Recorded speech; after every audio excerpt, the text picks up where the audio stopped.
우리 오늘 말씀 보겠습니다. 사도행전 24장 1절에서 27절까지인데 한번 보겠습니다. 사도행전 24장 1절에서 27절까지인데 21절만 우리 합독하겠습니다. 24장 21절만 한 절만 합독하겠습니다. 시작. 오직 내가 그들 가운데 서서 외치기를 내가 죽은 자의 부활에 대하여 오늘 너희 앞에 신문을 받는다고 한 이 한 소리만 있을 따름이니이다 하니. 아멘. 오늘은 사도행전 24장인데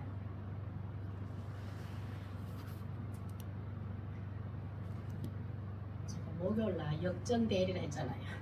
지금 이제부터는 바울은 유대인들의 사내들인 공회에서 어떤 재판이 일어나는 건 끝났습니다. 끝나고 이제는 로마의 권력 아래에 있는 가이사라의 재판을 받게 있는 두 분인가를 받게 되는데 오늘 첫 번째 받게 되는 날이 24절이에요. 24장입니다. 여기는 보면은 조금 좀 길어요. 이제 긴데 그걸 아무리 축소를 한다 해도 요 이해가 돼야 이 사건이 이해가 되기 때문에 조금 어려울 수도 있어요. 그러나 역사 공부하듯이 하면서 그 흐름은 성령님께서 이루어 가신다는 것을 감안하고 그렇게 성령님께서 하시구나라는 것을 보고 한번 보겠습니다. 제목은 그리스도인이 억울한 고발을 당하였을 때 그리스도인이 억울한 고발을 당하였을 때 우리 예수 믿기 전에 억울한 고발을 당하면 물리적으로 싸우잖아요. 내 아는 강한 빽들 데리고 와가 해결하고 번으로 해결하고 건의로 해결하고. 그러나 그리스도인은 어떻게 내가 억울한 고발을 당했을 때는 어떻게 해야 되는가. 우리 바울이 하나님 앞에서 어떻게 지혜롭게 처신하는가를 보면서 우리도 내 속에 있는 성령님이 이렇게 하시는 것을 기대하고 고대해야 돼요. 바울의 성령님이 이렇게 하시는 게 아니고 바울이 행하시는 성령님도 나에게도 똑같이 이렇게 해결하신다는 것을 기억하시고 한번 보겠습니다. 첫째, 우리 오늘도 하나님 앞에 고백해야죠. 가슴에 손을 얹고 하나님 억울한 고발을 당할 때 먼저 하나님 앞에 정직하면 믿음으로 이긴 것을 믿습니다. 아멘. 그리스도인은 어떤 억울함을 당하여서 고발을 당해도 내가 하나님 앞에 깨끗하고 정직하면 믿음으로 이미 이긴 전쟁이에요. 재판이 어떻게 보면 여기는 재판되지만 이긴 거예요. 이미 내가 하나님 앞에 부끄럽고 진짜 하나님 앞에 정직하지 못하면 내가 진 거예요. 아무리 그래도. 그러나 사도 바울은 지금 하나님 앞에 정직하게 당당하게 이기는 재판을 하고 있는데 한번 보겠습니다. 얼마나 로마의 로마 제국의 어떤 권한을 받아서 총독 앞에서도 바울이 얼마나 하나님 앞에 정직하고 당당하게 서 있는지를 한번 보겠습니다. 우리도 똑같습니다. 우리도 똑같은 종교인은 참 그리스도인을 세상 권력자에 고발하는 종교인은 우리가 억울하면 종교인은 참 그리스도인을 세상 권력자 앞에 고발을 해요. 지금 바리새인과 대제사장 이런 서기관 이 사람들 있잖아요. 이 위에 보좌들은 하나님 앞에서 문제가 일어났으면 하나님 앞에 고발해야 되잖아요. 하나님 앞에 고발한다는 것은 기도하는 거 강구하거든요. 하나님 이 문제 어떻게 하면 좋겠습니까? 고발하면 돼요. 하나님 어디 좀 풀어주세요. 하나님 방법대로 해결해 주세요. 하나님 재판하여 주세요. 이렇게 하시면 되는데 종교인은 어디라면 세상에 가가 구해요. 세상에. 근데 참 신앙인이고 그리스도인은 억울한 일을 당하잖아요. 내가 정직했는데 하나님 앞에 계속 통보하고 우세요. 집에서 울든지 교회에서 울든지 하나님 나 이렇게 하지 않았어. 나 이렇게 정직해. 하나님 앞에 깨끗해요. 부끄러움 없습니다. 하나님 앞에 고발하세요. 하나님이 문제를 해결해 주세요. 그러나 종교인은 그렇잖아요. 하나님 앞에 기도하고 간구하고 하나님 앞에 고민하는 것이 아니고 세상의 법정에 들어가서 해결하여 주시옵소서. 교회 얼마나 부끄러운 모습이에요. 교회마다 그런 일이 많았잖아요. 그래 결국은 교회가 그래도 장로님들 이런 뭐 당에서 결정하기를 그래도 세상 법정에 가져가면 되겠나 교회 문제를 그래가지고 중단해가지고 안 가져가고 교회 자체에서 해결한 것도 많잖아요. 그것도 좋은 방법이에요. 그렇게 가서 끝까지 법정에 가서는 안 돼요. 세상 법정. 한번 보겠습니다. 첫째, 그리스도인이 억울한 고발을 당하였을 때 우리 어떻게 되나? 첫째, 사람을 두려워하지 않고 하나님을 의지하고 두려워해야 합니다. 사람을 두려워하지 않고 하나님을 의지하고 두려워해야 합니다. 사람을 두려워하지 않는 것은 하나님 앞에 무릎 꿇지도 않아 하고 진짜 하나의 종교인이 그러나 참 그리스도인은 억울함을 탁 당하면 하나님을 의지하고 하나님을 두려워해요. 왜냐하면 그게 가장 안전하거든요. 하나님이 가장 안전하다는 걸 알기 때문에 하나님을 우리 어머니 다들 하나님이 내가 그렇게 하지 않았던 거 알고 계실 거야 라고 먼저 믿고 들어가 보세요. 어떤 문제 뭐 공격은 받아도 스트레스 안 받고 힘 안 들 수도 상처가 안 될 수도 없지만 그러나 깊이 안 가요. 하나님 앞에 정직하면. 자, 하나님을 두려워하는 바울과 사람을 두려워하는 종교인 아나니아와 더불어 자, 바리새인들 한번 그래 비교해서 한번 보겠습니다. 1절에서 9절까지 한번 보겠습니다. 1절요. 시작. 닷새 후에 대제사장 아나니아가 어떤 장로들과 한 변호사 더둘로와 함께 내려와서 총독 앞에서 바울을 고발하니라. 천부장 루시오를 통해 가지고 가이사랴에 어떻게 도착했잖아요. 지난주에 벨리스 총독 앞에 이제 섰어요. 여기 그런 난 후에 닷새 후에 이제 대제사장에 보면은 이제 아나니아가 왔는데 이 사람은 사두개인판이에요. 그때 지난주에 그랬죠. 바리새인과 사두개인이 있는데 사두개인은 천사도 없고 영도 없고 부활도 없다. 그냥 바리새인은 영도 있고 천사도 있고 부활은 있다. 그런데 예수 그리스도를 십자가에 죽고 부활하신 예수님을 아직까지 온전히 영접하지 않는 자. 이 사두개인들이 왔어요. 왜냐하면 이 사두개인들은 로마의 어떤 정권과 결탁하여서 서로 윙윙하고 우리는 기득권을 가지고 있고 또 로마 제국 자기 권위 총독들도 자기의 권위를 가지고 있고 이득권, 기득권 이 모든 것을 서로 유지하기 위해서 어느 결탁을 했어요. 그러나 바리새인들은 그렇게 가지 않은 거예요. 바리새인은 율법을 중요시하고 율법주의로 빠져서 그렇지 그 로마 제국의 어떤 정부와 결탁하여서 이러지는 않아요.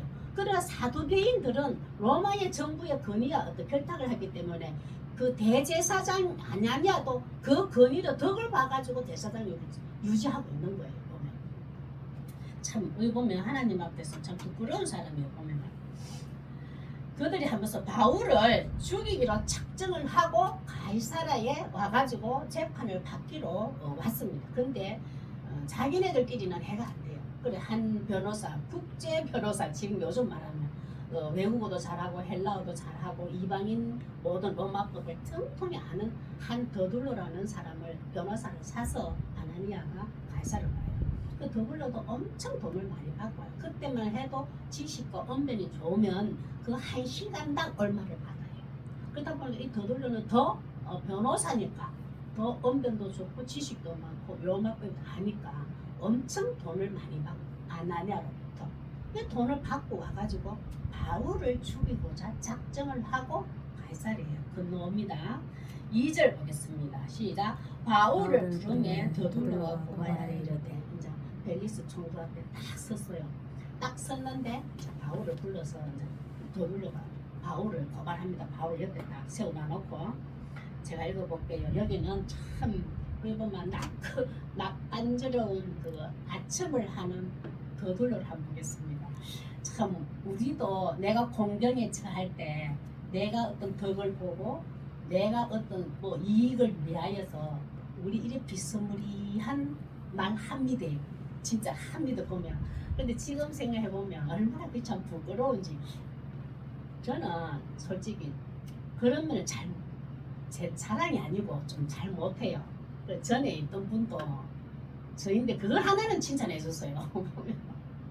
저보고 아이고 저 희숙 집사는 돈 주고도 저거 못한데 이제 아첨 아구 떠는 건 제가 잘 못해요. 그 사람 비인 맞추려고 하는 걸 너무 못해가도 융통성이 없어요. 제가 좀 그런 면에서 융통성 없습니다. 조금 우리 아들도 융통성이 좀 없어요. 그래서 좀 융통성이 좀 없어요. 그게 조금 우리 남편하고 좀 달라져. 그런 면에서 융통성이 좀 없습니다. 제가 그런데 지금 그때 그게 참 내들은 컴플렉스였어요.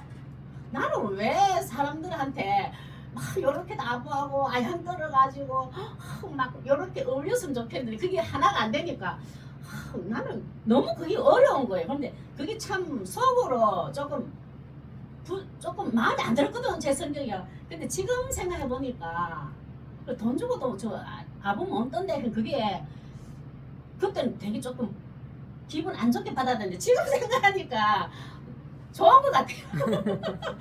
근데 이거 지금 더 돌려가 이런 아부를 합니다. 우리 근처 방주 계신 분은 이렇게 제가 신부를 보내도 못할걸요. 이렇게 해가 오세요 해도 아무도 아멘 그거 순종 못할걸요. 전도사님 그럴 수 있습니까? 그럼 저희들 도로 막 대들지 신앙적으로 그게 고든 겁니다. 그게 다른 겁니다. 내가 제가 그래 시켰잖아요. 순종하면 안 됩니다.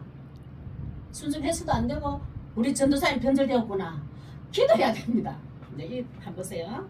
우리 참 감사해요. 우리 교회에 그런 식구가 없어서. 3절에 제가 읽어볼게요. 이렇게 말을 합니다. 도돌려가 돈을 얼마나 받았기 때문에 바울을 죽이려고 하는 어떤 판결을 받아야 했기 때문에 그냥 정직하게 말했으면 안 돼요.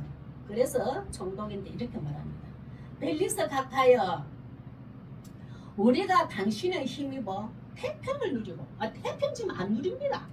로마의 권력 아래서 유대인들도 모든 사람들도 이 벨리스가 얼마나 포악한지 얼마나 부도덕한지 얼마나 조금 이래 조금 사람들을 그 힘들하는지 어떤 그 로마의 지배 아래에 있는 나라에서 어떤 폭동이 일어나고 소동이 일어나면 저차없이 그들을 죽이는 아주 좀 못된 사람이에요. 근데 어떻게 그들의 눈치를 보고 있는 유대인들이 뭐가 태평을 누려? 로마의 정부의 평화에 어떤 위배되는 하면 바로 사람을 처단하는 총독인데. 근데 그래 이거 유대인들은 로마의 정권의 총독인데 그 어떤 그 소동과 폭동을 바른 말 해가지고 소동이 일어나면 목숨이 달려있기 때문에 눈치를 보고서 평화를 누리는 건 아니에요. 그런데 거짓말 하는 거예요. 당신을 통하여서 우리 유대인과 저 사람들은 지금 태평을 누리 아니요. 얼마나 불안해 살아요.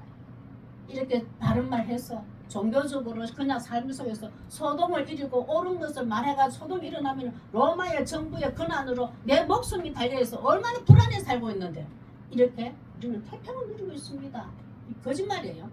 이 민족이 당신의 성변으로 말미암아 여러 가지로 개선된 것을 우리가 어느 모양으로나 어느 곳에나 크게 감사합니다. 어떤 문제가 생겼을 때 뭐 잘못된 거 있을 때 당신이 지혜롭게 해결해서 개선된 것이 너무너무 많습니다. 이 모양 저 모양 뭘 개선돼요? 하나도 개선된 게 없습니다. 유대 민족들은 딱 강을해서 소동도 일으키지 마라, 폭동도 일으키지 마라, 분쟁도 일으키지 마라, 잠잠히 로마의 정부에 평화롭게 하라, 거슬린 짓 하지 마라. 그렇게 강압적으로 지배를 하고 있는데 당신이 그 지혜로 우리 유대인들 어떤 문제가 생기면 이것저것 너무 안 좋은 걸 나쁜 것을 당신은 좋은 것으로 개선하여 지혜롭게 했습니다. 이게 지금 하나도 개선된 게 없거든요. 안 보세요. 그 후에 결국 이 벨릭스는 이 폭동을 너무 심하고 인간의 잔인함, 이 사람에 대한 생명의 귀중함이 전혀 없어요. 자기가 왜냐하면 로마 정부로 총독이라는 권한을 받은 것을 유지시키기 위해서 거슬리는 것을 안 그러면 뭐 폭동과 소동이 일어나면 저 로마 정부로 내 권한이 위태롭거든요. 그거 지키기 위해서 어떤 소동도 일어나면 딱 말살하고 처단해버려요. 얼마나 무서워요. 그와 같은 짓을 하고 있는 사람이 이렇게 하니까 결국 2년 뒤에 잘립니다. 너무 이 폭동이 심하고 내부도 좋아하고 좀 부도덕하고 인간적으로 어떤 그게 없어가지고 결국은 잘려요. 4절 한번 뺐습니다. 시작. 당신을 더 괴롭게 하려 하여 우리가 대강 여짜옵나니 관용하여 들으시기를 바랍니다. 길게 설명하지 않겠습니다. 참 당신에게 간단하게 바울을 고발하겠습니다. 그 고발 내용을 한번 읽겠습니다. 5절요. 시작. 우리가 보는 이 사람은 전염병 같은 자라 천하에 흩어진 유대인을 다 소유하는 자요 나사렛 이단의 우두머리라고 6절. 그가 또 성전을 더럽게 하여 함으로 우리가 참아싸우니. 세 가지 조건을 봅니다. 조건이 아니고 세 가지를 바울을 죽이려 해야 하는 재판을 판결을 내려야 하는 이유가 있습니다. 왜냐하면 이 사람은 전염병 같은 자라 천하에 흩어져 유대인을 다 소유하는 자라. 그래서 바울은 저 이방 땅에 가가지고 유대인만 예루살렘에 머물러 있는 게 아니고 이방 땅에 가서 계속 예수 그리스도 복음을 전하잖아요. 그때 흩어져 있던 유대주의자들이 당신이 전한 바울이 전하는 예수 그리스도가 복음이 진짜 예수 그리스도 복음이 하나님 자녀로 구원받는 길이라는 것을 전하잖아요. 근데 시기 질투와 그들의 유대인들이 바울을 자꾸 소동을 일으키잖아요. 그들이 바울은 예수 그리스도만 전하는데 당신이 전하는 예수 그리스도가 우리가 배워왔던 율법을 지켜야지 구원을 받는데 당신이 예수 그리스도 전하니 그 소동이 일어났어요. 유대인들로 그 이방인들이 막 구원을 받거든요. 예수 그리스도 복음을 전하니까 그 따라와가지고 왜 우리만 하나님의 그 복을 받아야 되는데 이방인들에도 하나님의 말씀을 전하냐. 하나님의 말씀 구약의 말씀을 전하고 예수님을 전하고 하나님의 사랑을 전하고 그 은혜를 복을 전하냐. 시기 질투하여서 흩어져 있는 이방인들이 바울에게 소동을 일으켜요. 유대인들이 소동을 일으켜요. 바울은 소동하지 않았거든요. 그렇게 하는 자입니다. 나사렛 이단의 우두머리입니다. 그들이 봤을 때는 지금 예루살렘의 유대주의들, 율법주의들이 사두개인 이들을 봤을 때는 왜냐하면 왜 바울을 이단의 우두머리라고 고발을 해요. 그 로마 정부에서는 율법과 종교에 대해서는 절대 건드리지 않고 다 허용을 해요. 그러나 사람을 죽이는 것 관해서는 사람을 죽여야 할 일이 율법으로도 종교적으로도 돌로 쳐 죽이는 법이 있잖아요. 돌로 사람을 죽이려는 하는 법이 있을 때는 로마법의 권력을 성락을 얻어야 사람을 죽일 수가 있어요. 그러니까 일단 로마법의 아래서는 사람을 죽이는 것 외에는 율법과 종교에서는 다 허용을 해요. 그런데 이들이 하는 말이 그들이 지금 더들려고 하는 말이 바울이 전하는 것은 지금 이단입니다. 왜냐하면 유대주의는 지금 예수 그리스도 영접 안 하잖아요. 예수를 믿지 않잖아요. 그들에게는.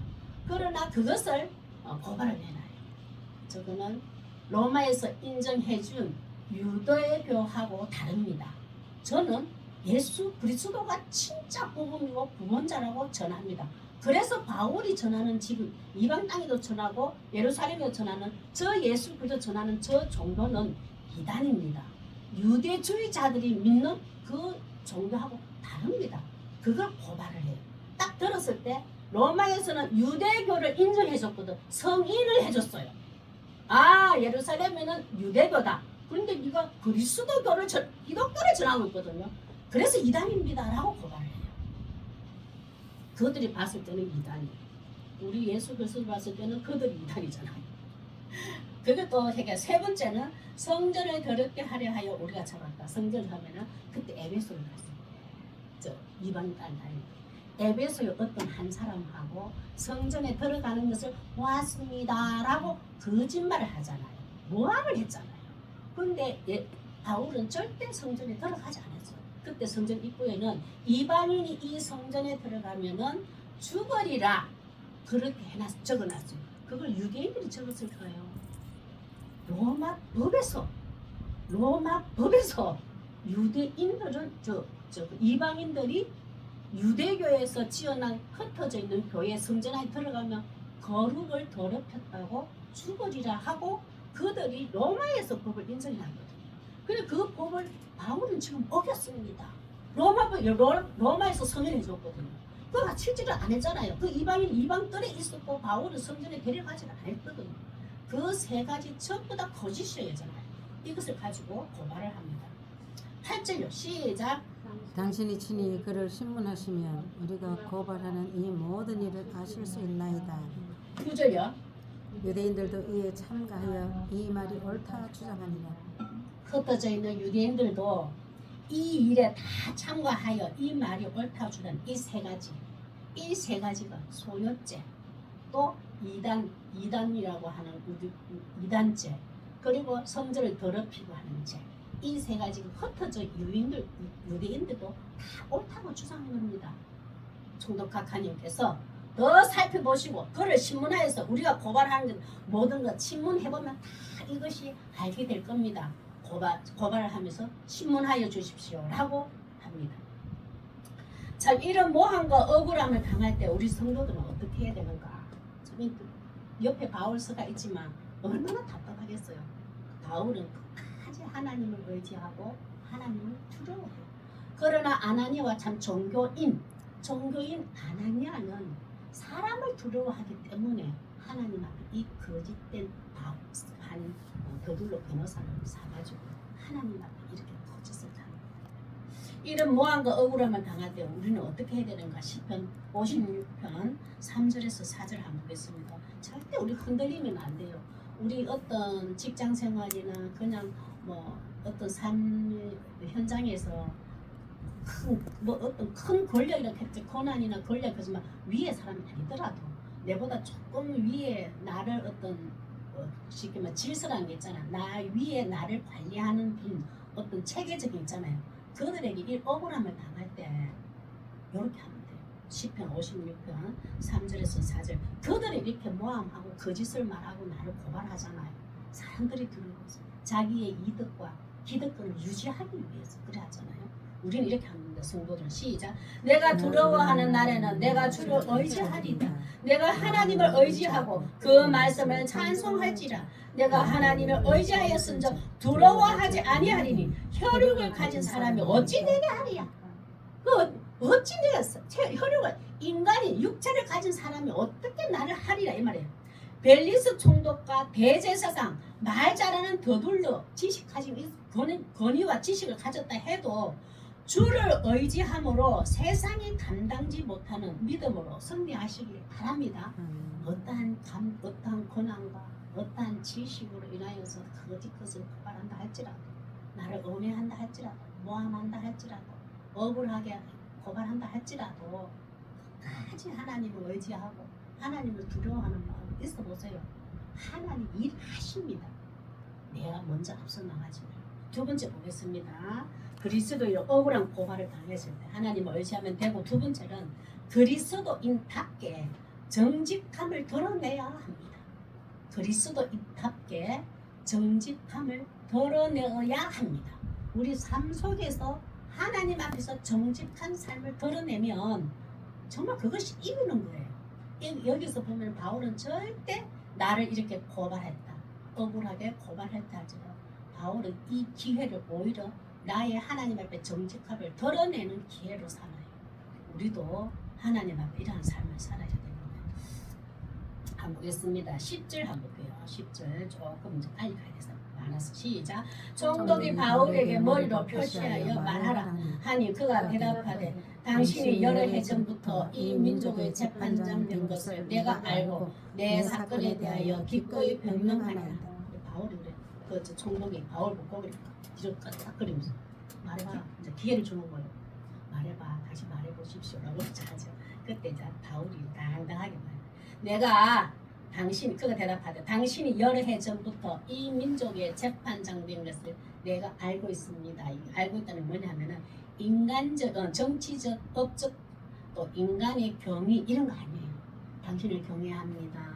정치적으로 정말 잘했습니다. 라는 이런 것을 인정한다는 것이 아니고 지금 로마 법으로 집행하는 벨리스 총독 재판장이요. 당신이 지금 그 사람이 더둘러가 말했던 거 하고 내가 지금 말하는 데서 공평하게 판결을 내려주기를 기대하는 마음으로 알고라고 해요. 실제로는 그 더둘러는 당신은 정치적으로 잘합니다. 뭐 인간성이 좋습니다. 뭐 라고 했잖아요.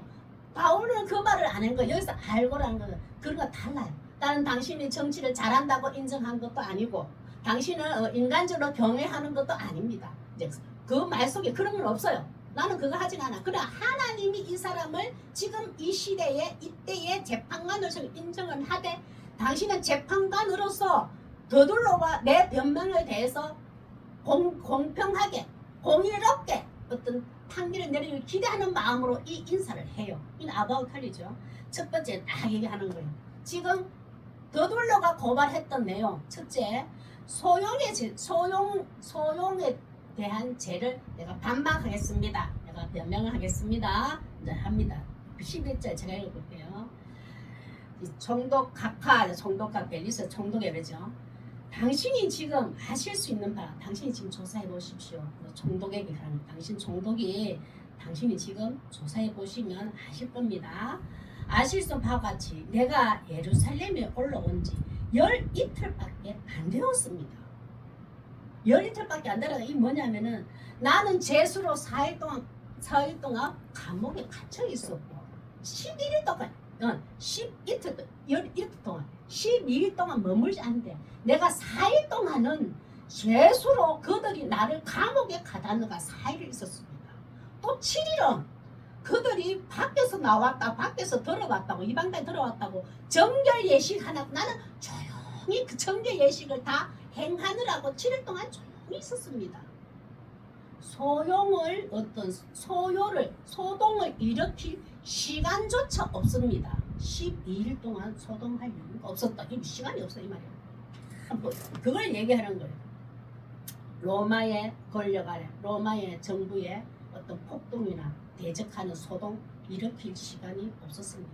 12일 동안 나는 조용히 그들에게 의하여서 이 정결 예식하느라고 조용히 있었습니다. 12절 제가 읽어볼게요. 그들은 지금 아나니아와 더둘로와 따라온 장로들 그들은 내가 성전에서 누구와 변론하는 것이나 회당 또는 시중에서 무리를 소동하는 것을 보지 못하였습니다. 왜? 소동이 없었으니까. 아무 소동이 없었습니다. 그들에게 한번 물어보십시오. 12일 동안에 내가 어떤 소동이 있었고 유대 땅에 어떤 소동이 있었나. 소동이 있을 시간이 없었습니다. 한번 그들에게 알아보십시오. 오히려 그들이 나를 죽이려고 감옥에 가다 놓고 난리를 지었지. 소동을 짓지 내가 했던 것은 없습니다. 맞잖아요. 그걸 얘기를 하는 이 13절 이제 나를 고발하는 모든 일에 대하여 그들이 능히 당신 앞에 내세울 것이 없네요. 그들이 지금 따라온 아나니아와 더둘로와 장로들에게 증거를 대라고 말해보십시오. 아마 증거될 거 없을걸요. 12일 동안 내가 아무것도 했는 게 없기 때문에 그들이 나를 죽이려고 소동밖에 안 했으니까 한번 물어보십시오. 이들이 아무 말을 못합니다. 없잖아요. 증거가 없잖아요. 자, 두 번째 제가 이단이라고 저들이 고발하는데 이단에 대해서 내가 반박을 하겠습니다. 변호를 하겠습니다. 지금 바울은 아무도 변호사가 없어요. 성령이 변호사가 되셔서 담대함으로 바울 자신이 지금 변호를 다 하고 있어요. 우리도 어떤 이렇게 억울함을 당하고 권력자 앞에 억울함을 당해서 고발을 당하면 누구에게 지혜를 구하면 좋지만 성령이 담대함을 지혜를 줍니다. 하나님 나 정직한데 지혜를 주시옵소서. 내 깨끗함을 드러낼 수 있는 지혜를 주시옵소서. 입술 열어 주시옵소서. 기대해보세요. 주십니다. 성령님 변호사가 되어서 바울이 말합니다. 이달에 대해서 하면 14절 시작. 그러나 이것을 당신께 고백하리이다. 나는 그들이 이단이라 하는 도를 따라 조상의 하나님을 섬기고 율법과 선지자들의 글에 기록된 것을 다 믿으며 그들이 기다리는 바 하나님께 향한 소망을 나도 가졌으니 의인과 악인의 구원이 있으리라 합니다. 총독 각하님, 총독님 들어보십시오. 저들이 나를 이단이라고 했는데 아니요. 저들이 믿는 로마 정부에서 유대교라고 인정해주고 인준해준 그 유대교가 믿는 자들이 구약을 다 하나님을 믿습니다. 조상인 아브라함을 믿고 율법도 믿습니다. 율법에서 하나님을 사랑하고 이웃을 사랑하라 하는 그들도 믿고 나도 믿습니다. 그들도 아브라함의 조상을 믿고 나도 믿습니다. 선지자들의 기록된 것을 다 믿으며 구약의 모든 선지자들마다 유대교에서도 믿지만 저도 구약의 선지자들이 오실 예수님을 소개한 거 다 저도 믿습니다. 지금 똑같다고 얘기 지금 증명하는 거예요. 나 그거 다 믿습니다. 그들이 기다리는 뭐냐면 악인과 의인을 심판하고 부활하신 어느 분이 구세주가 오실 것을 믿잖아요. 그분들은 유대인을 고대하고 기다리고 있거든요.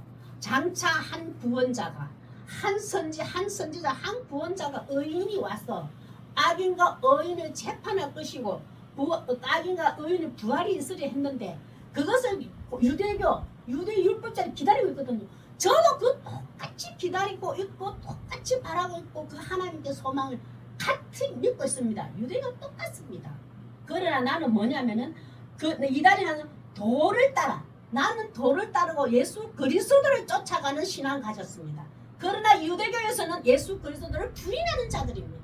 그것이 다르지 구약의 모든 선지자들 믿는 것 율법과 아브라함의 조상 그들이 믿는 것 나가 믿는 것 똑같습니다. 나도 인정하고 똑같이 믿습니다. 라고 말을 해요. 그러나 그들은 내가 전하는 예수 그리스도 복음만은 그들이 믿지를 않습니다. 그래서 그들은 나를 이단이라고 합니다. 나는 정통을 믿고 있습니다. 라고 당당하게 소리. 아유 종교에 벨리스 딱 들어보니까 맞거든요. 아이고 지금 틀림이 없잖아요. 그러나 바울은 한번 보세요. 그 구제 헌금을 가지고 이방의 구제 헌금을 가지고 와가지고 지금 예루살렘의 기근으로 흉년이 들었을 때 그 구제 헌금을 가져가 똑같이 가져왔잖아요.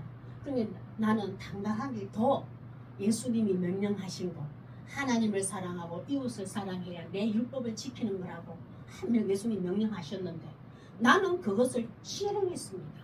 나는 이방 땅에 그들이 구원을 받아서 그들이 하나님을 사랑하고 이웃을 사랑하는 유대인들에게 구제 헌금까지 전했기 때문에 나는 그것을 받아오는 실천을 했습니다.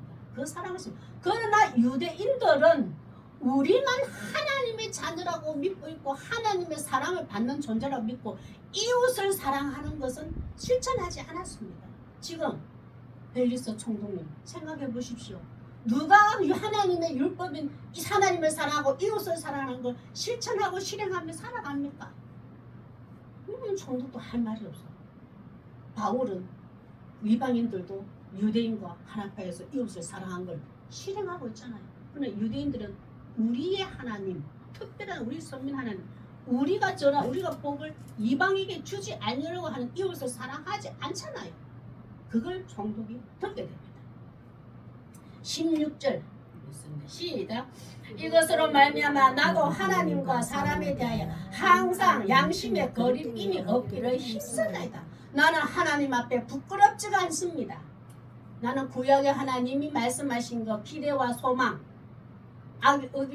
악인과 의인의 부활이 있다는 그 말씀 똑같이 믿으면서 그 악인과 의인을 부활로 심판하실 예수 그리스도 믿고 이름으로 나는 하나님의 사랑과 이웃을 사랑한 걸 율법을 지키고 있습니다. 정통을 제대로 지키고 있습니다. 그러나 오히려 유대교의 사람들이 하나님 말씀을 지키지를 않고 있습니다. 총독님 잘 생각해 보십시오. 이렇게 말합니다. 총독이 할 말이 없고 이들도 할 말이 없습니다. 왜? 그들은 하나님을 사랑한다고 율법을 지키고 그들은 하나님을 사랑하고 솔직히 백성을 지킵니까? 특히 지금 따라온 아나니아와 이 더둘로 종교인들은 사두개인들이거든요.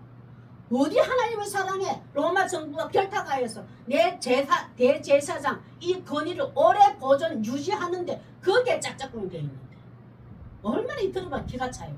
하나님을 사랑하지도 않고 이웃을 사랑하는 게 없는 자잖아요. 그리고 총독이 들어도 할 말이 없지. 바울은 그대로 말씀대로 실천하며 사는 거니까. 세 번째 보겠습니다. 그들이 세 번째 나를 성전을 더럽히게 하려는 고발을 했잖아요. 나는 성전을 더럽히는 적도 없고 더럽힌 적도 없습니다. 나도 항상은 성전을 깨끗하게 지키려고 했던 자입니다. 제 변명을 들어보십시오. 억울함을 들어보십시오. 합니다. 17절요. 시작. 여러 해 만에 내가 내 민족을 구제할 것과 재물을 가지고 와서 내가 한 4, 5년 동안 이방 땅에 전도를 예수 그리스도 복음을 전하고 전도하는 건데 그들이 예수 그리스도 복음을 믿고 그들이 하나님의 자녀가 되었습니다. 하나님의 자녀가 되었다 보니까 우리는 여러 번 그들이 우리를 우습게 여기고 보면 참 그 유대인들이 우리를 참 미천하게 보고 사람 대우도 안 했지만 그들이 하나님 자녀 구원받고는 그들은 하나님을 사랑하고 이웃을 사랑하는 실천을 하게 되었습니다. 그들은 우리를 비방하고 우리를 조롱했지만 우리가 하나님의 자녀로 구원받고 나니까 내 형제인 유대교의 예루살렘의 형제들이 흉년으로 기근으로 힘들어하니까 바울 선생님 우리의 물질을 그들에게 갖다 주십시오. 헌금을 갖다 주십시오. 우리는 하나님을 사랑하고 이웃을 사랑하는 걸 실천하겠습니다. 라고 그 후정금을 가져왔습니다. 나는 그 후정금을 들고 예루살렘에 왔습니다. 이 말 가져와서 돌아오니까 18절 제가 읽어볼게요. 드리는 중에 구제헌금을 나누고 있는 중에 내가 결례를 행했고 그들이 하는 말이 유대교에서 하는 말이 왔더니 바울 당신이 4-5년 동안 없는 사이에 여기에도 지금 예수 그리스도 복음을 듣고 예수 그리스도 사도들의 복음을 듣고 그리스도인 된 사람들이 많아. 그런데 많은데 그들은 아직까지 옛 전통을 조금 고수하고 있어. 그런데 이방 땅에 갔다가 들어오면은 분명히 7일 동안 반드시 7일 동안 정결 예식이 있는데 그리스도인 된 그들을 위하여서 당신이 아무런 그들이 예수 그리스도 복음 믿고 구원받은 자로서 그들을 계속 예수 그리스도 복음을 믿기 위해서 고집하고 있는 정결 예식을 형식적으로라도 해 주십시오. 그 오해를 풀기 위해서 바울이 그대로 실증해 줬잖아요. 그들이 그리스도인 된 것이 오히려 혹시나 안 좋을까봐 다 행합니다. 그걸 나는 결례를 행하였고 그 결례를 할 때 어떤 모임도 없었고 소동도 없었습니다. 왜? 정규 예식은 7일 동안 조용히 다 지내기 때문에 나는 그때는 없었습니다. 성전에 있는 것을 그들이 보았나? 내가 성전에 그냥 있는 걸 보았나이다. 내가 그 성전에서 어떤 성전에 더럽히고 하는 걸 아무도 못 봤어. 그러나 아시아로부터 온 유대인들이 있었습니다. 에베소의 사람들이 그 와가지고 이제 지금 정결 예식고 하기 전에 왔잖아요. 고발을 했잖아요. 아시아에서 유대인들이 그 에베소에 있는 사람들이 와가지고 그 위에 대제사장이 고발했잖아요. 바울이 와가지고 예수 그리스도 복음만 믿으면 구원받는다고. 우리 지역에 이방인들이 우리의 하나님인데 우리만의 하나님인데 이방인들이 지금 하나님이 나의 아버지라 하고 그들이 자녀가 되었다고 구원을 받고 난리가 났습니다. 그들을 봤을 때 그러는 중에 시기 질투가 일어났거든요. 그들은 바울이 전했던 예수 그리스도 복음을 믿지 않았어요. 흩어져 있는 유대인들은. 그러나 이방인들이 복음을 듣고 하나님의 자녀가 되었어요. 그런데 어떤 한 사람이 모함을 하잖아요. 시장에 갔더니 에베소 사람 한 사람을 성전에 바울이 데리고 들어갔대라고 해서 시장에서 그냥 시장을 받겠죠. 그냥 복음을 전했겠죠. 에베소 사람하고 이방인하고 복음을 시장에 복음을 전했을 뿐인데 그게 이게 어떤 보았는 것이 와전이 돼가지고 그 에베소 사람 성전에 들어가 거룩한 곳에 들어가고 성전을 더럽혔대. 로마에서 인정한 그 간판 있잖아. 표지판에 이방인이 성전 안에 들어가면 죽으리라 했는데 바울은 그걸 허용했어 라고 고사질을 해요. 거짓말로. 실제로 안 했거든요. 그 말이에요. 아시아로도 유대인들이 있었으니 이제 바울이 말합니다. 그들이 만일 나를 반대할 사건이 있다면 고발할 사건이 있다면 에베소에서 있는 유대인들이 예루살렘에 고발을 했잖아요. 그들이 만약에 나를 고발할 사건이 있다면 마땅히 당신 앞에 와서 고발해줘요. 지금 아나니아와 드둘로와 장로들이 나를 고발할 것이 아니고 에베소의 유대인들이 와서 그때 바울이 이렇게 성전 안에 들어가게 했습니다. 이방인을 그렇게 나를 고발하도록 하십시오. 지금 불러서 이렇게 말을 해요. 근데 그 사람 오나요? 안 오잖아요.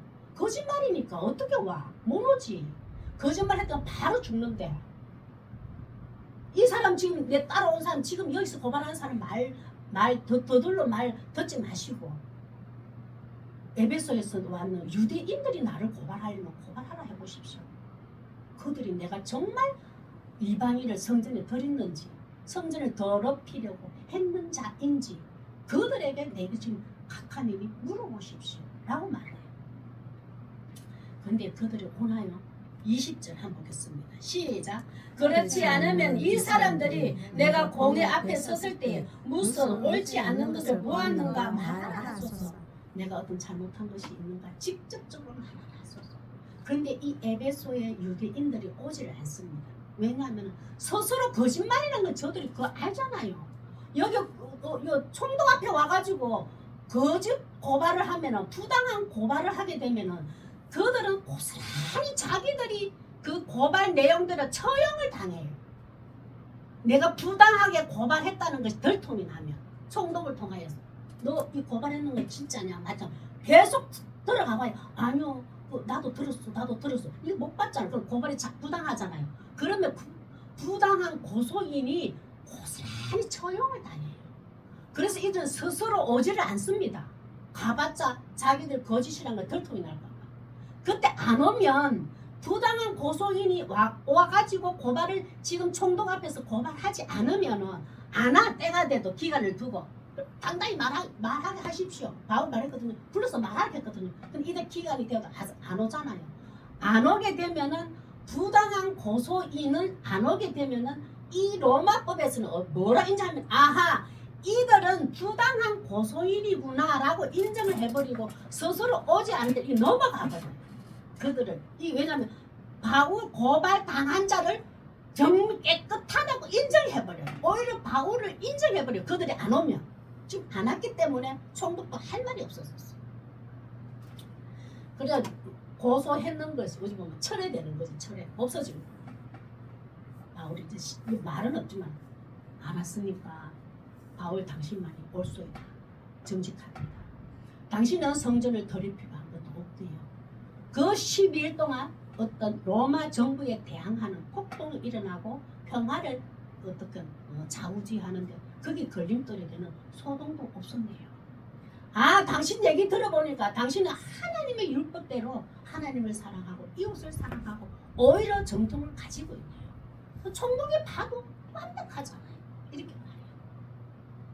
21절 시작. 오직 내가 그들 가운데 서서 외치기를 내가 죽은 자의 부활에 대하여 오늘 너희 앞에 신문을 받는다고 이 한 소리만 있을 따르면 나는 요것밖에 안 했습니다. 내가 외치기를 내가 죽은 자의 부활 대하여 죽은 자 나는 예수 그리스도의 죽고 부활하신 우리도 예수 그리스도의 이름으로 믿고 새 사람이 태어나고 장차 예수 그리스도를 만나볼 이 부활에 대해서만 나는 정말 요뿐입니다. 그들에게 말하라고 해보십시오. 내 변명 끝났습니다. 자, 딱 얘기해요. 아나니아와 더둘러는 돈 받고 사람 죽이려고 하고 바울은 복음을 전함으로 사람을 살리려고 하고 종교인과 신앙인이 이렇게 대조가 돼요. 세상은 나보다 서지 못하고 나를 짓눌러요. 그러나 하나님은 정직함으로 우리를 세워주십니다. 마태복음 10장 18절에서 20절 하나님 앞에 정직하고 세상에 부끄러운 삶을 살지 않고 있다면 예수님 약속하신 거였어요. 우리는 하나님 앞에 정직하고 세상에 부끄럽지 않아서 특히 그리스도인은 세상에 부끄럽지 않는 삶을 살아야 돼요. 진짜로. 그러면 당당해지는 게 세상에 부끄러운 세상 사람들을 봐서도 부끄러운 삶을 산다면 참 그리스도인이 아니지. 한번 보겠습니다. 마태복음 18장 20절 시작. 또 너희가 나로 말미암아 총독들과 임금들 앞에 끌려가리니 이는 그들과 이방인들에게 증거가 되게 하려 합니다. 총독과 이방인 끌려가서 억울한 고발을 당해가 그때 가던데 왜 하나님이 그런 코너에 바울을 집어넣어서 고발 당하려 했을까요? 예수 그리스도를 전할 수 있는 기회를 준 거예요. 예수 그리스도 나를 증거하려고. 19절 너희를 넘겨줄 때에 어떻게 또는 무엇을 말할까 염려하지 말라.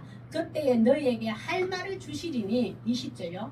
말하는 이는 너희가 아니라 너희 속에 말씀하시는 이 곧 너희의 성령이시라. 성령님께서 우리에게 다 대함을 줘요. 그건 딱 조건이 있습니다. 하나님 앞에 정직하면 됩니다. 세상 사람들에게 부끄럽지 않은 삶을 살게 되면 그때 성령이 우리에게 다 당해줘요. 억울함을 당할 때 성령의 인도로 그리스도인답게 정직하게 살아가는 성도 되시길 바랍니다. 세 아멘. 번째 보겠습니다. 그리스도인이 억울한 고백을 당하였을 때 세상의 권력 앞에 당당하게 복음을 전할 수 있습니다. 세상의 권력 앞에 당당하게 복음을 전할 수 있어요. 참 이제 벨릭스가 양쪽 다 얘기를 다 들었습니다. 더둘러 편에서 온 아나니하고 온 편하고 바울 둘을 다 듣고 난 다음에 그 벨릭스 각하의 본성이 이제 드러납니다. 보겠습니다. 뭐 바울은 공정하고 공의로운 판단을 기대하고 했지만 세상의 권력 앞에서는 너무 이리 기대해서도 안 돼요. 진짜 하나님을 두려워하고 하나님을 살아계심 인정하는 자는 공평한 재판을 하려고 판결을 내고 하지만 이거 지금 돈을 사고 폭력적이고 이런 자잖아요. 그 부도덕하고 이런 자가 그런 자 앞에 가가 무슨 판결을 받아요. 각하지만 각하답지 않고 권한을 총독이지만 총독답지 않는 그 본성을 한번 들어보겠습니다. 22절에서 27절 한번 보겠습니다. 27절요 시작. 22절요 시작. 벨릭스가 이 더해가는 것을 더 자세히 하는 거로 연기하여 이르되 천부장 루시아가 내려오거든 너희 일을 체결하리라. 엄청 좋아 보이잖아요. 벨릭스가 이 도에 그리스도의 예수 그리스도 도약한 더 자세히 아는 거로 연기하여 어느 정도 알고 있어요. 보면 자기 아내가 유대인의 이사거든요. 조금 알고 있거든. 더 복음은 들어가지고 알고 있는데 연기를 한대. 왜냐하면은 자기가 임기 2년 동안 어떤 소동도 일어나면 안 돼요. 소동이 일어나면 내 이 권한이 빨리 이때 어떻게 뺏기게 되거든요. 소동이 일어나게 되면. 그래서 이걸 조용히 보내야 내 그 어떤 총독 자리를 유지하기 위해서 소동이 아니라고 연기를 해버려요. 무산해버려요. 그리고 천부장 루시아가 내려오거든 너희의 일을 처리하리라. 재판을 결과를 그때 내야 되겠는데 이미 편주로 다 들어봤기 때문에 알고 있거든요. 계속 끌어가요. 어떤 판결을 안 내리고. 23절 제가 읽어볼게요. 백부장에 명하여 바울을 지키라. 백부장이 천부장이 이제 지금 저기 뭐 벨릭스가 백부장에 명하여 바울을 지키되 자유를 주고 얼마나 지금 잘하는지 몰라요. 2년 동안은 잘해줘요. 자기 총독 자리를 유지하기 위해서 자유를 주고 그 친구들이 그를 돌봐주는 것을 금하지 말라. 그때마다 감옥에 갇혀가 있으면 왜죠? 좀 해롭궁이 있잖아요. 너무 좋은데 이제 해롭궁이 들어갔는데 먹는 거, 입는 거 바울이 아는 사람들 친구들이 얼마든지 갖다 주고 허용을 해줘요. 참 이제 많은 배려를 해주고 있는 속셈이 있습니다. 24절 시작. 수일 후에 벨릭스가 그 아얀에 유대 여자 드루실라와 함께 와서 바울을 불러 그리스도 예수 믿는 도를 듣거늘. 참 이게 여기서 보면 유대 여자 드루실라가 있는데 이게 좀 뭐 역사적으로 그렇지만 헤그리파 1세라고 그 말 들었잖아요. 헤롯 아그리파 1세라고 막내딸이에요. 막내딸인데 왕족의 막내딸이에요. 막내딸이고 위에는 이제 왕들이 되지 오빠 둘이는. 그러나 이 막내딸이 또 다른 나라의 정치적으로 어떤 그걸 강력한 힘을 하기 위해서 다른 나라에 시집을 갔어요. 왕비로. 왕비로 하면 너무 이쁜 거예요. 그 벨릭스도 어떤 돈의 근한으로 총독 자리도 얻었는데 이 유대 여자 뭐고 드루실라가 너무 이쁜 거예요. 그 왕비가 된 걸 돈으로 유괴를 해버려요. 훔쳐옵니다. 그래서 훔쳐와가 둘 다 세 번째 결혼을 하게 됐어요. 얘도 세 번째 결혼, 얘도 세 번째 결혼. 그러니까 이 둘이가 와가지고 바울인데 와가지고 그리스도 예수 그리스도에서 복음을 더 들으려고 온 거예요. 실제로 복음을 들으려고 왔어. 왜냐면 유대교 여자니까 이제 예수 그리스도 들은 게 있으니까 들으러 왔더니 이제 들어왔는데 이거 뭐라 해야 됩니까? 좀 덜통이 나요. 예수 그리스도의 도를 자꾸 듣다 보니까 우리 죄성이 드러나잖아요. 우리도 예수 믿기 전에 성경을 말씀이 내가 깊이 듣고 묵상하기 전에는 내가 옳았잖아.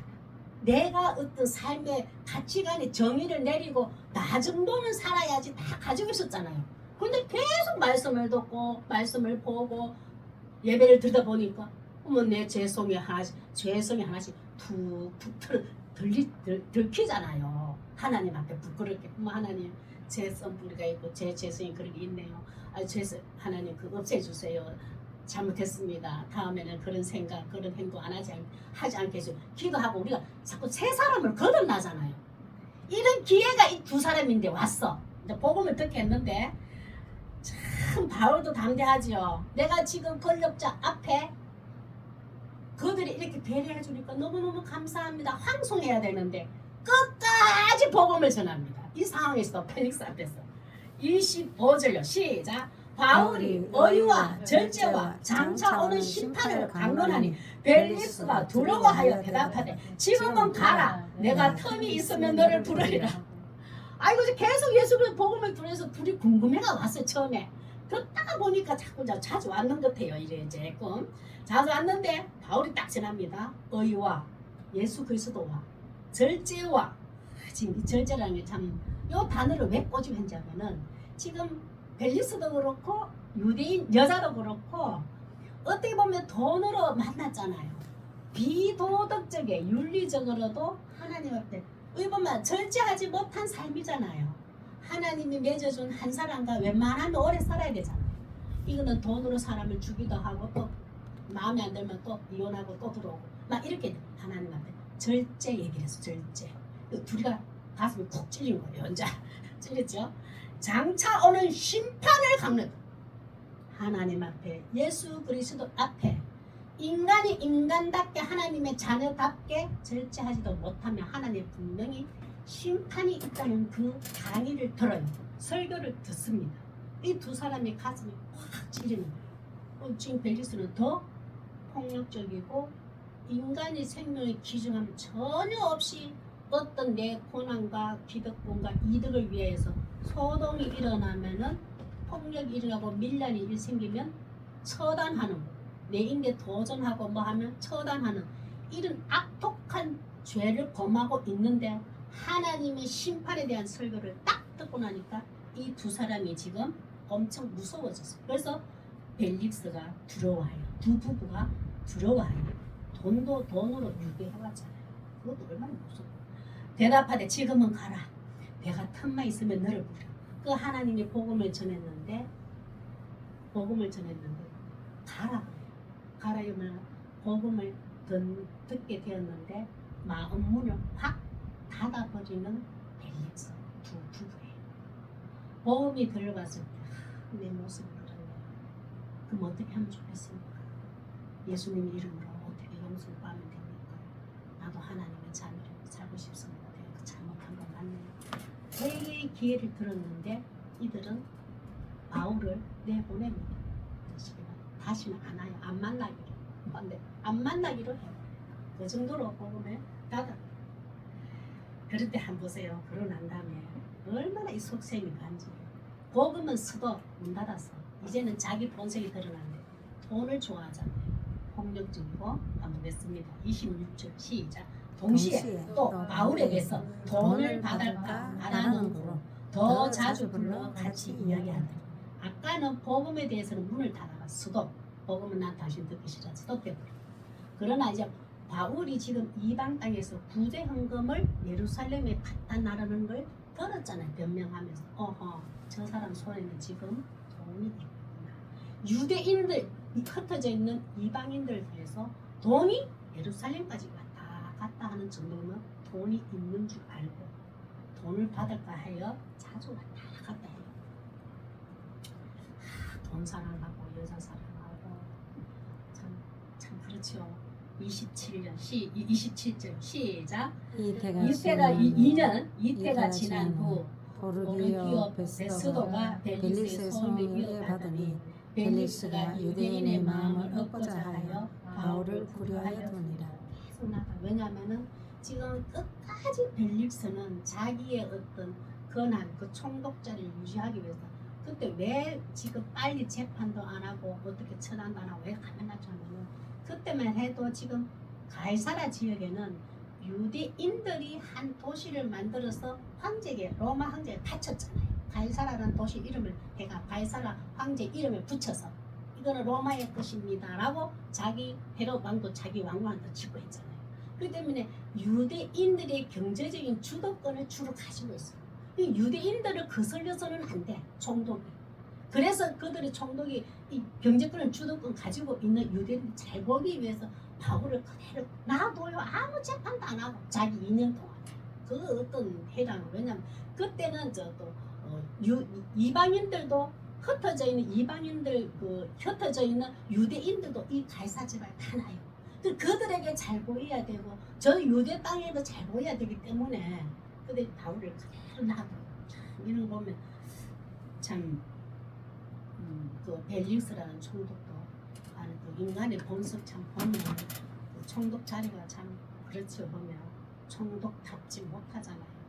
총독이라면 백성들을 위하고 우리나라의 모든 어떤 권한을 가지고 있는 회사에는 회장이고 우리 경주 이런 시장이고 또 뭐 저 나라는 각각 나라마다 대통령이 있고 왕이 있잖아요. 백성들을 위한 어떤 권위를 잘 유지해야 됩니다. 총독이 그래요. 그러나 결국 한번 역전되리라.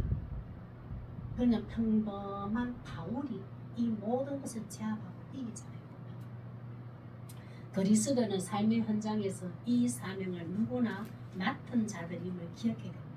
그러니 하나님 앞에서 정직하고 깨끗하게 살아서 당당하게 살아서 내 삶을 통하여서 세상 사람들에게 살아계신 하나님을 나타내는 삶을 살아야 돼요. 그거는 사명은 다 누구 다 있고 우리는 그걸 다 하나님의 일 맡은 자들입니다. 아니 누구는 그래 살고 나는 대충 살아도 되가 아닌 거예요. 고린도전서 4장 1절 2절 한번 보세요.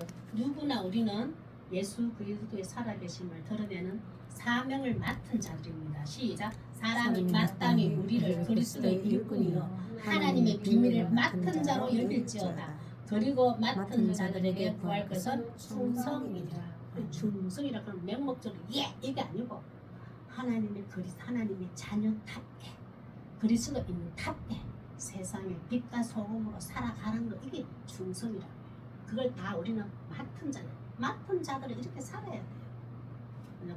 벨릭스와 더블로와 또 아나니아와 바울의 이런 여러 가지 여러 사람들을 보면서 우리는 바울처럼 하나님의 나라를 맡은 자, 하나님 나라의 비밀을 맡은 자로서 살아갈 수 있기를 바랍니다. 특히 억울한 고발을 당했을 때도 기죽지 마시고 이렇게 하나님의 살아계심을 드러내는 삶 사시길 바랍니다.